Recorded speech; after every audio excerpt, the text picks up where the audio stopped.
Hi guys, welcome back to Ash Talks Basketball, and today we're ranking or just assessing how every first overall pick went since the year 2000. So before we start the video, I'd like to say that we have a Discord channel, and if you want a non-toxic place where you want to chat about NBA and give me video ideas, link will be in description. If you want to join, that's cool, and if you don't want to, that's fine. So with that being said, let's go on to the video. Starting with the 2000s number one pick, you got Kenyon Martin. Pretty average career, 17 points at most in his best season. Probably not what you wanted out of a number one pick, but really, this draft wasn't really strong. Have to give him 5 out of 10 for the career. 2001, everybody knows this, Kwame Brown. Kind of got bullied by MJ, but you can't blame it all on him. All on MJ, because that was a pretty bad pick. Have to give it a 1 out of 10. Absolute bust. 2002, Yao Ming. Really good player, would have gotten a much higher score if obviously injuries. Had to play only 8 years in the NBA, and that kind of ruined it. His career could have been much better if there wasn't injuries really messing up his career. And I have to give an 8 out of 10 because of how powerful he was in those 8 years. 2003, 10 out of 10. LeBron James, probably the best first overall pick ever. Obviously, Jordan wasn't a number one overall pick. 4 or 5 championships I really should know that. And probably the second best player at all time. This was an amazing pick for Cleveland Cavaliers, and obviously an easy pick for the Cleveland Cavaliers. Ended up leaving them, coming back, then leaving them again. So, didn't work out too well for them, but they did get a championship or 2 out of it. 2004, Dwight Howard. He kind of fell off a cliff pretty quickly, but he was still pretty good. You still got the prime years out of him in Orlando. Traded him away, and that's where he fell off a cliff. For the Orlando Magic, pretty good. For the other teams, kind of, I have to give it a 7 out of 10. His first years in Orlando were amazing. All-star, probably the best center in the league, and then kind of fell off a cliff, so that kind of loses him some points.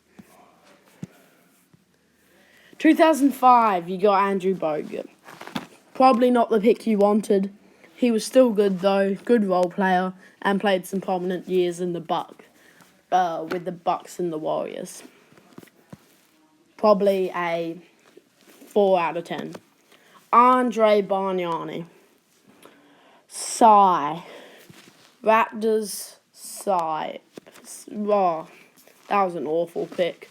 We really hated that, and that could have been much better and helped out our franchise a lot more, but obviously we picked Andre Bargnani. He was better than Kwame Brown. He did some things good, but there had to be a better pick that they could have gone. 2006, I'll give him a 4 out of 10. 2007, Greg Oden. I really want him to give him a 5, but honestly I can't. Injuries, a little bit more of injuries with some injuries on top. A lot of problems with him. He could have been good, but injuries kind of didn't even let us see how good he could have been. So that's sad, but obviously it was hard for them. KD was obviously a great pick and could have been better. Unlucky for the Blazers. Unlucky for Greg Oden not having a chance to play in the NBA. 1 out of 10. I feel so bad, but 1 out of 10. For what feels like the 100th time, this player also had a career-ending injury. Not career-ending, but kind of being really good ending injury. And of course, I'm talking about Derrick Rose. Amazing. Youngest MVP for the Bulls. Just an injury sets him off. He's good a few years after that, but starts just dropping. it feels like a curse at this point. If you're a number one pick after the year 2000, it's a 30% chance that you're going to get in a really bad injury, which sucks. But Derek Rose could have been amazing, and I really hoped he didn't have that injury and we could have seen him in his prime for a bit longer. 2009, you got Blake Griffin. Guess what? Another injury. It's really sad. He was an athletic, jumping over cars, kind of rigged dunk contest, but he still won it. He was so good in LA. Lob City, that was the reason Lob City was a thing. Him and DeAndre Jordan grabbing lobs from CP3. He goes to Detroit, has a good year, and then gets some injuries, and then goes to Brooklyn and kind of just disappears. I think he got cut, and now he's on the Boston Celtics. So that's fun. At this point, if I wanted to go into the NBA and I had a chance of going number 1 or 30th, I would go 30th because I don't want a career-ending injury, jeez. Going on to 2010, you got John Wall, Washington Wizards. Another injury that derailed his career. Jesus Christ. You got John Wall, great for a few years. Didn't get the Wizards over the hump. Then got injured for 2 years. Came back, was never the same. Hopefully he's better with the Clippers. But Jesus Christ. So many injuries. So many. Kyrie Irving, finally no injuries. Great player. Played with the Cleveland Cavaliers, gets an NBA championship, and, well, he was pretty good. Got the NBA championship with Cleveland and LeBron James, kind of one of the best shots ever in the NBA, kind of winning them the championship over Steph Curry. Very iconic shot. And he's had a pretty good NBA career. Oh, I forgot to do the ratings. For Kyrie Irving, I'm going to give him an 8 out of 10. 2012 to the New Orleans Hornets, not Charlotte, but to the New Orleans Hornets, Anthony Davis. Pretty good career, runs through New Orleans and does pretty well. He has a really good career till he goes to the Lakers, wins a championship, but he starts to fall off from there. Had a bit of injuries last season, and hopefully he comes out guns blazing this season. We've seen him in a few games, and he's kind of been pretty good, but we can't really judge it on a few games. Side, 2013, you got Anthony Bennett. Bust. He was a bust. Cavs pick him. No, everybody was just so confused why. It was not a good pick, and I think we all know that. 1 out of 10 for the Cavs.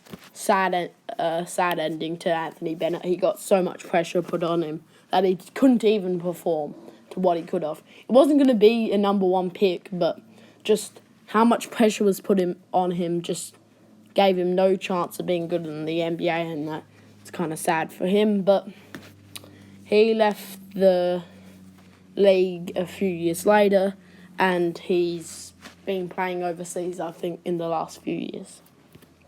2014, Andrew Wiggins. Everybody thought he was the next Kobe. He was not the next Kobe.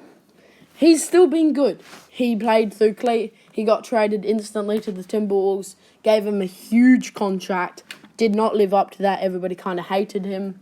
And then he went to the Warriors, got traded, and probably the best thing for his career was getting traded to the Warriors. Gets his confidence back, plays with Steph Curry, wins a championship. Obviously not the next Kobe Bryant, but still a great career.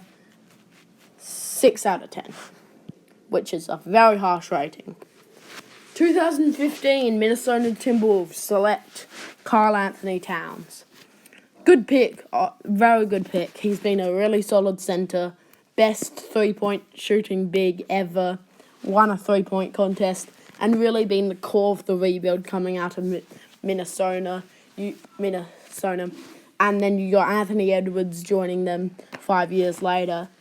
And then they just traded for Rudy Gobert to push for maybe a championship, but I don't think that's happening this year. 2016, Ben Simmons. Very, very complicated. Stays in Philly for a few years. First year, he's injured.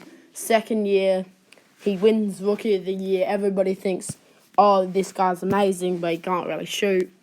And then in 2020, he passes up a shot in the Eastern Conference Finals. They lose. He kind of disappears for a few months, sits on the bench, demands for a trade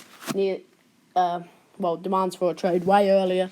He doesn't get the trade for a while, goes to Brooklyn near the end of the season, gets a back injury so he can't play at all, and then he finally comes back this season. He's looked okay, but he's still afraid to shoot, which is going to be a big problem for him going forward.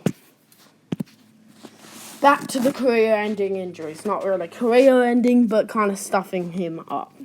Markelle Fultz. He was amazing out of college. He looked amazing. He could shoot. He was a great shooter. And then he gets an injury that pretty much makes him forget how to shoot. A shooter got drafted and then had an injury where his arm pretty much forgot how to shoot. Yeah, you know where that went. He's still pretty good. He's still on the Magic. He's really regained himself and he's been great.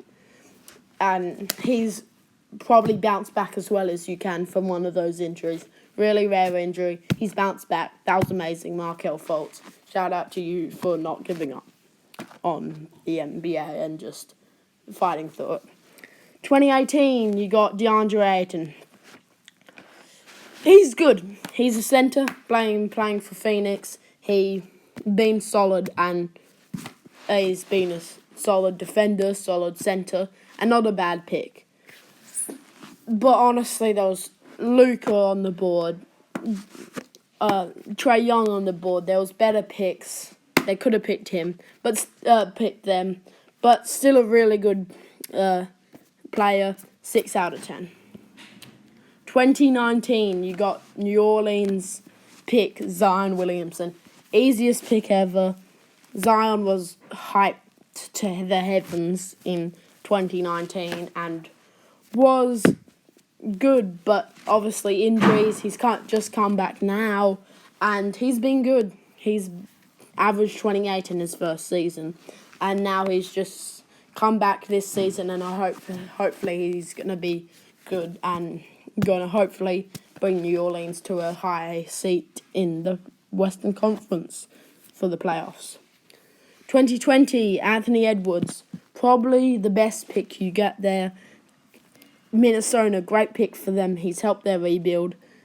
I'm not going to do a rating out of 10 for this one because obviously he's only had 2 years, so you can't really judge him on how he was these 2 years. I think this was still a great pick, and hopefully he keeps going and doesn't get injured, and hopefully pulls Minnesota to a championship or gets traded, joins a super team, and wins a championship that way. Hopefully not, because that would be boring for the league. Maybe he pulls Minnesota to possibly their first championship. Yep, first championship. 2021, Cade Cunningham. So far, so good. That's all I'm going to say. So far, so good. 2022, Paolo Banchero. Orlando, so far, so good.